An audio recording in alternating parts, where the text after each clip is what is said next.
Ayan, hello. Shout out po sa inyong lahat. Magandang hapon. Nandito ngayon si Amiga nagluluto. Ayan, sa kanilang bahay.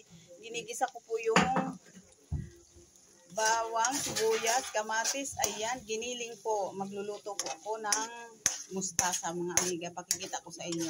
Ayan, luto na po yung gulay. Ay, yung giniling. Lagay na po yung mustasa. Ayan. Ayan po. Ayan, lalagay na po yung mustasa, mga amiga. Ayan. Subukan ko pong magluto po dito sa amin, mga amiga. Ayan, shout out po sa nagbigay sa aking ulam. Ayan. Shout out po, maraming salamat.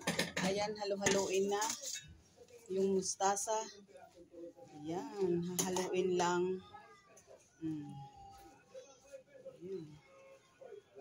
Ayan po, subukan ko po kung kakain yung aking mga anak tsaka apo. Ngayon lang po ako nagluto dito sa bahay namin, mga ganyan po. Pero kadalasan po kasi linuluto ko yung pichay. Pero mustasa po, ngayon lang po ako nagluto ng mustasa. Ayan, subukan ko po kung kainin. Ayan. Ayan. Ayan po, tapos na pong halo-haluin yung gulay. Ayan. Ayan po. Ilalagay na po yung itlog, mga amiga. Ayan, lalagay na po yung itlog. Lagyan po namin ng itlog para Ayan. Para masarap. Ayan, wow. Ayan po. Ayan lang po ang aming ulam ngayon. Ginisang mustasa po, mga amiga, na may giniling. Ayan.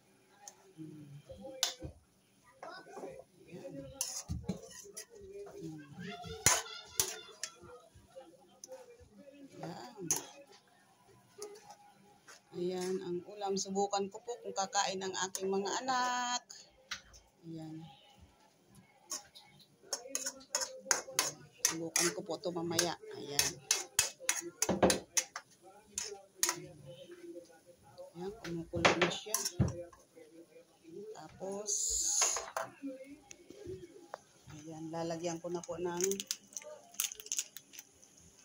bulburan ko na po ng pampasarap, pampalasa. Ayan, ginisa mix. Ayan po. Ayan. Ayan po.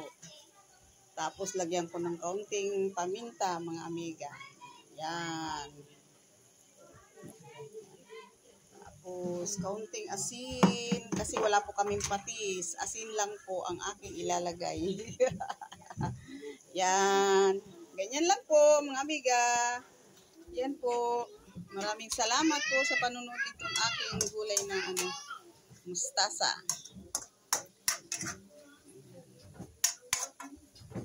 Yan.